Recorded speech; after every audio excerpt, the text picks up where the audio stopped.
Okay, we're here at the historic Dayton Cemetery. It was first established as a burial ground in the early 1850s. Dates back to 1850, maybe 1851, and it coincides with the early settlement of Dayton in 1851. Its close proximity to several of the immigrant trails that came from the east. Most of the travelers were going west to the gold fields in California, stopped here, and so that was one of the reasons for the early settlement, along with the early prospecting in Gold Canyon.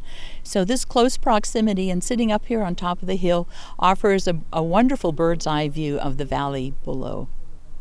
Yes, I'm not sure exactly of the exact number. Of course, this is still a cemetery where people are burying their loved ones. But as you can see, there are probably several hundreds, maybe 300 people buried here.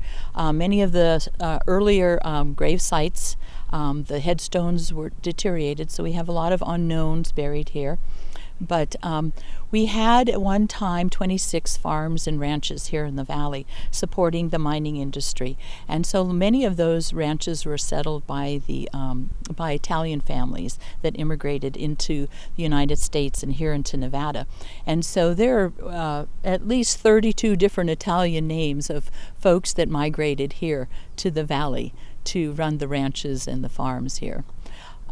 We have also several very important historical characters that are buried here, too. The first person of interest here is James Finney. James Finney moved here from the state of Virginia in the early 1850s, 1850, 1851. He was a skilled placer miner.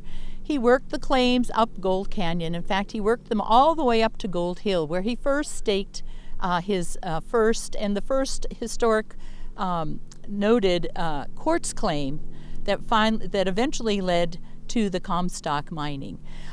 He was known to the locals as Old Virginie because he came from the state of Virginia. He was quite a character, very picturesque, charming, but also very skillful.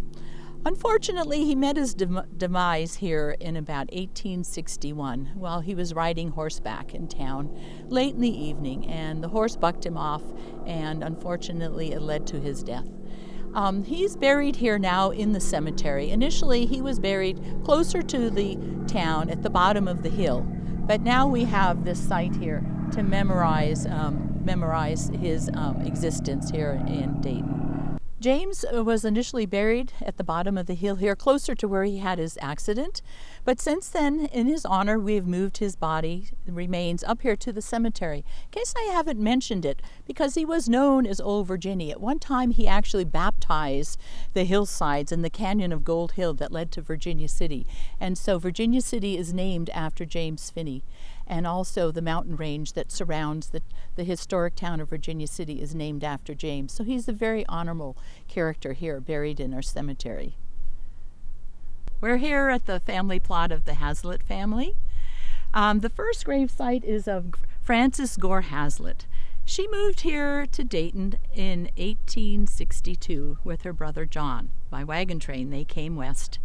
And she's really important to our Dayton history because she kept a diary for many, many years. And in the early 1920s, her daughter encouraged her to have her memoirs published. So because of that, we are able to learn about those early 1860s, 1870s, 1890s dates of what was happening, who was living here, who was born, who was in school, and so on. So she's really led us to a lot of facts about early Dayton history.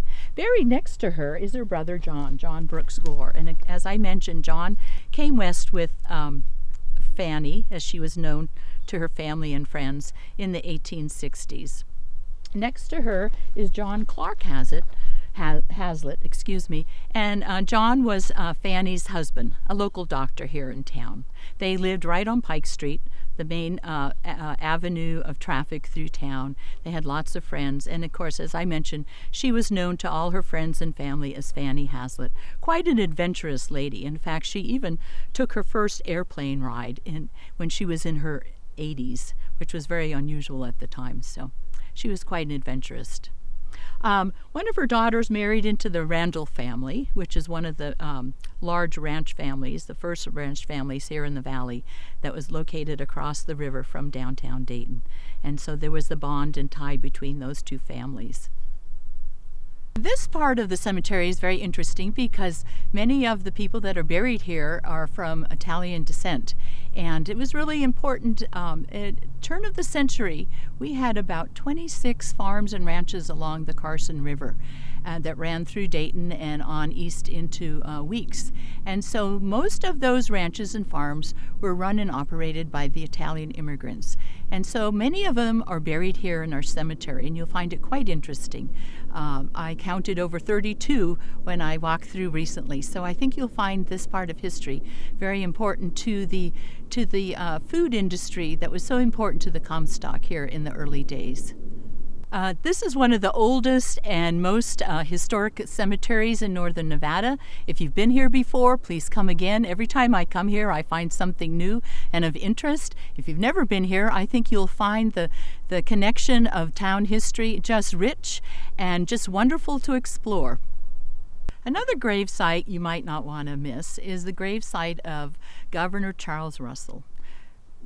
Charles Russell was the governor here in Nevada from 1950 to 1958, and he's buried here in our cemetery next to his lovely wife Marjorie, who is part of the Gill family. The Gill family were residents here in Dayton, and so that's probably why she wanted to be laid to rest next to her family, and we're really honored to have him here. You'll be able to recognize his headstone easily because engraved on the headstone is the Capitol. And so, Capitol building in Carson City, where he was the governor. As you walk the perimeter of the cemetery here, you'll notice that quite a few grave sites are marked unknown. And there's several reasons for that. Probably part of the reason is the age of the cemetery, and the markers were destroyed or disintegrated over the years. We think that some of the unknowns were also soldiers in the Civil War that were here at Fort Churchill and some of the areas close by, and just other early family members that we have no record of who they are, but they're still very interesting and part of the history here in our historic Dayton Cemetery. We're here today where we can see the Immigrant Trail, and at this point actually the trail was called the Overland Trail through Dayton, and we're on the side of the mountain where we can see the alignment of the trail down below us. The trail actually came up the canyon. You can barely see the alignment there, but in the background we can see the main street of Dayton, which was the alignment of the trail, and the buildings built up along the side of the trail. The trail is in that alignment, crossing the river and coming up Main Street, because the gravel pit that we can see behind us here is where the crossing, where gravel was washed out into the riverbed and made the riverbed stable enough to cross, and so that's why the crossing was here. But actually there were two trails. As they came out from the mountains on the far side of the valley, they could cross the river there, and there was a branch of the trail that came down the north side of the river, another branch that came down on the south side of the river.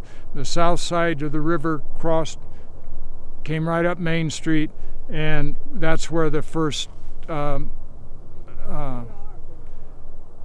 trading post was established, and the first town started down below us.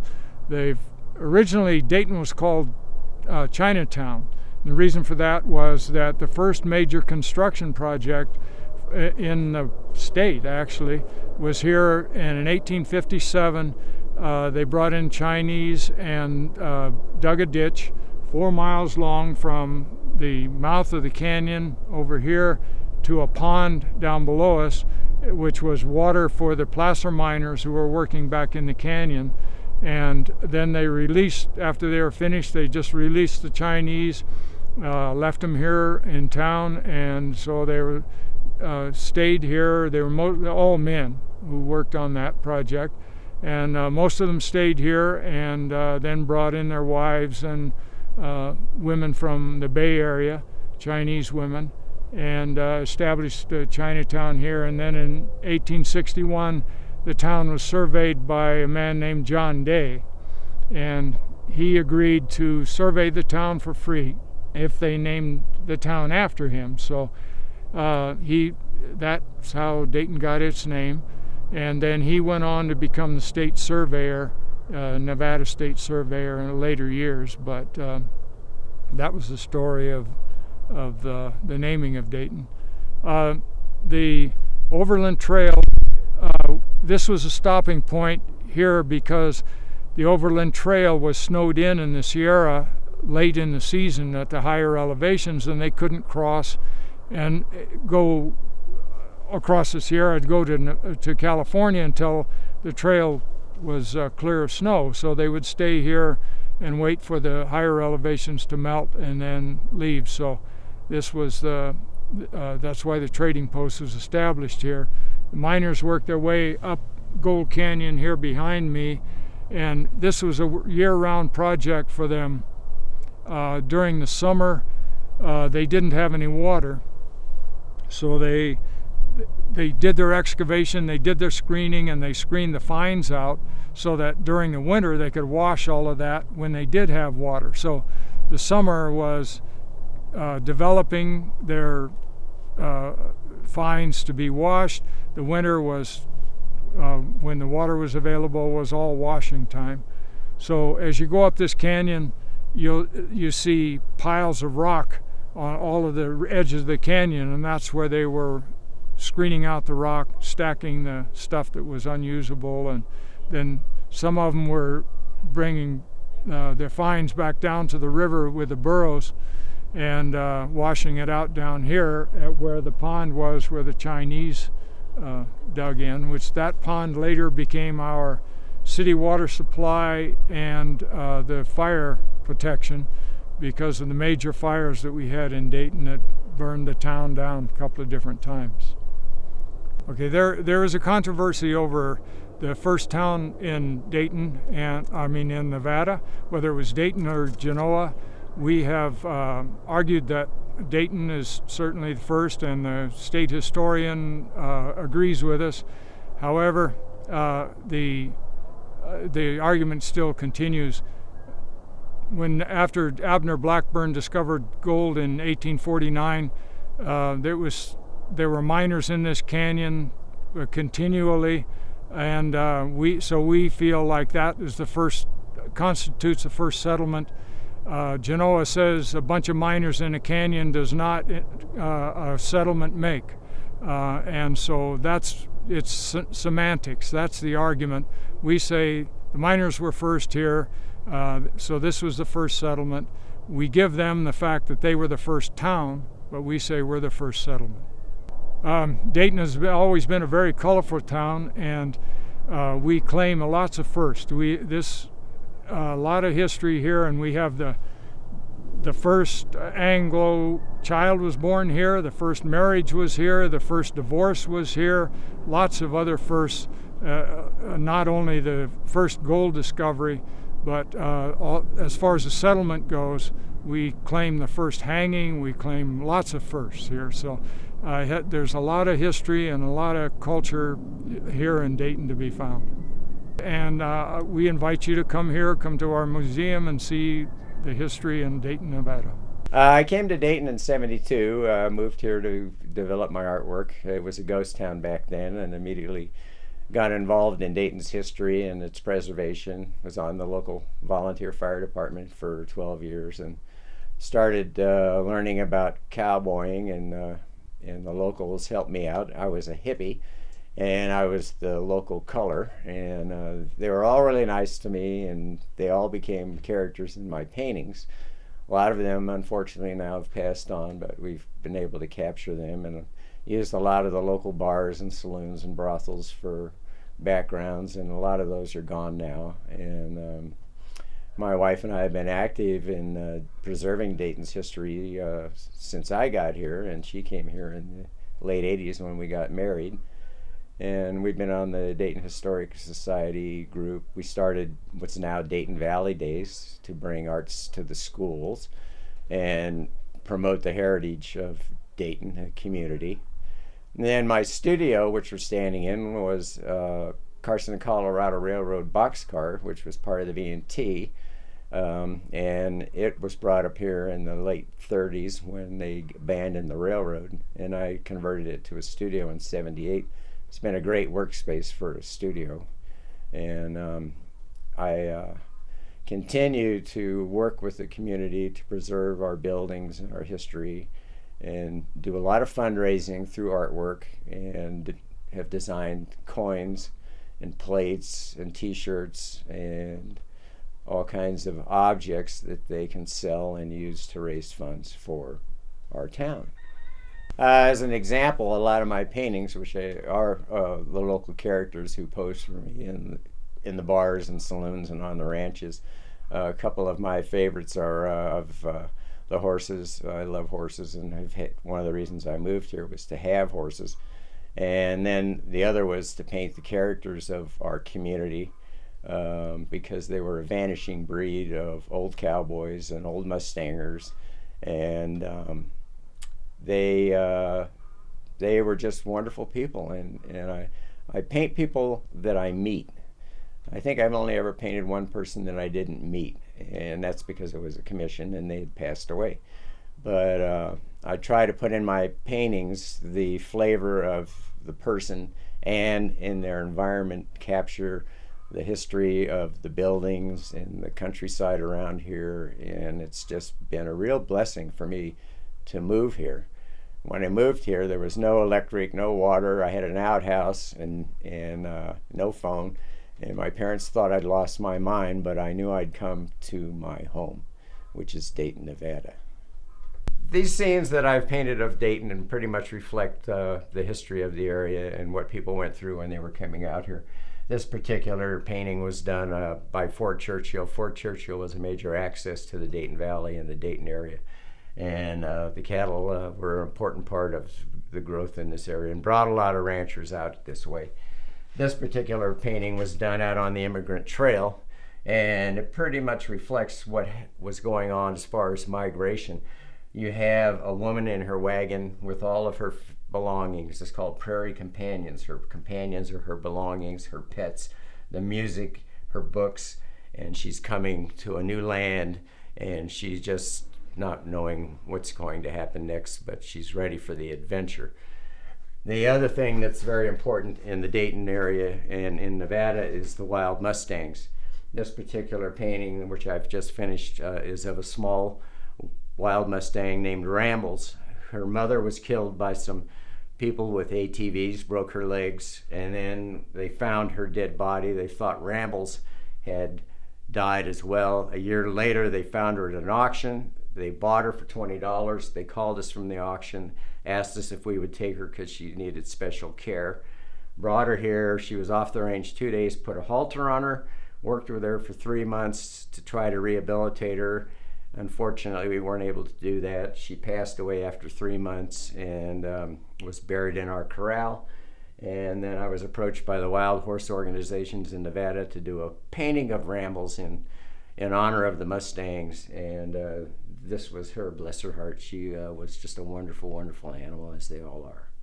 I would like to encourage you all to come to this wonderful community. It is truly a fabulous place with a lot of history, great people, and it's worth the time to stop by, take and tour our town, and come and see us. We're just sitting a little outside of the town of Dayton, where gold was first discovered in Nevada. And in addition to being one of the main suppliers of food, firewood, and all to Virginia City, this historic site was the Blanchard lime kiln. In the end of 1875, the Virginia City was destroyed by its most disastrous fire, and the lime from this kiln was taken down and processed here and transported to Virginia City to make mortar for the bricks, mortar for plaster, for stucco for the buildings. Over 2,000 buildings had burned to the ground in 14 hours at Virginia City, and this was the closest and not only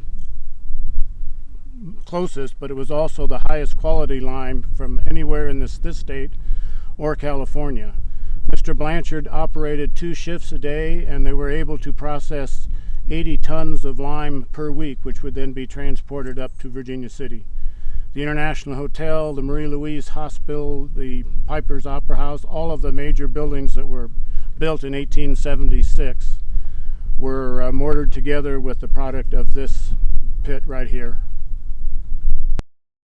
Now we're in downtown Dayton, and this is a junction of the old immigrant trails. This is Main Street and Pike Street. Pike Street was the immigrant trail that the Pony Express followed as they came in to Dayton, and this was right where I'm standing was a Pony Express station at one time. Behind us we can see the stone wall. This is the only thing that remains of the Pony Express building. It was over onto our left here. It was a fairly large building for the Pony Express. Right next door we have the Union Hotel, which is actually was rebuilt after the disastrous fire of 1860. This building dates to the 1870. All of downtown basically burned during that fire, so all of these buildings downtown are from about around the 1870 mark. This hotel is now vacant. We're trying to get some funds to refurbish it, but we'll have to see how it goes from there. Braun and Loftus store was started by 2 very prominent landowners here, and they opened it up as a general merchandise store. It eventually became a bar and a restaurant, and in the back was a motor repair, car repair shop. And then a few years ago it was bought by a new party and converted to a restaurant.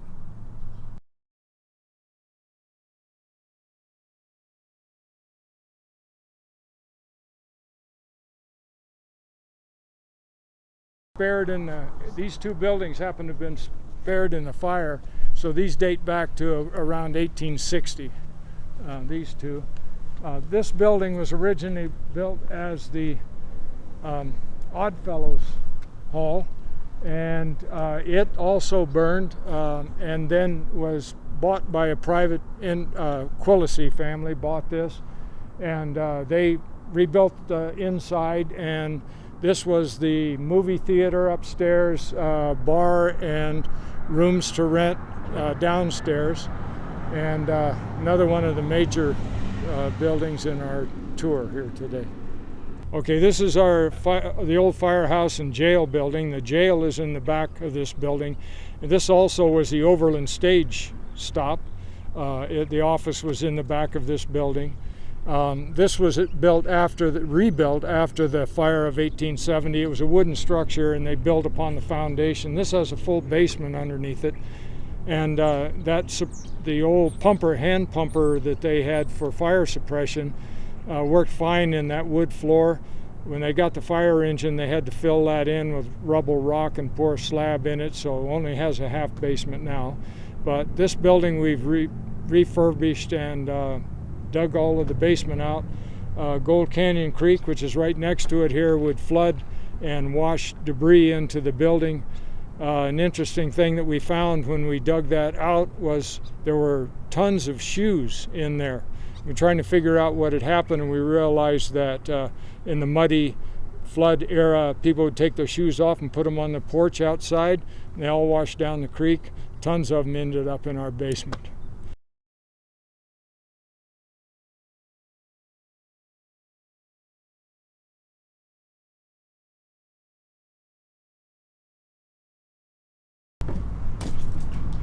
This is the old Carson and Colorado narrow gauge railroad depot. We acquired it a few years ago, and we are in the process of trying to get funds to refurbish it. This was moved actually from when they built the highway down to our left here. It was out in the right-of-way of the highway, and it was moved here and then remodeled as a residence, and so we have a lot of work to take it back to its original 1880 configuration. This is the Comstock Mill. It was one of the major Comstock ore processing mills.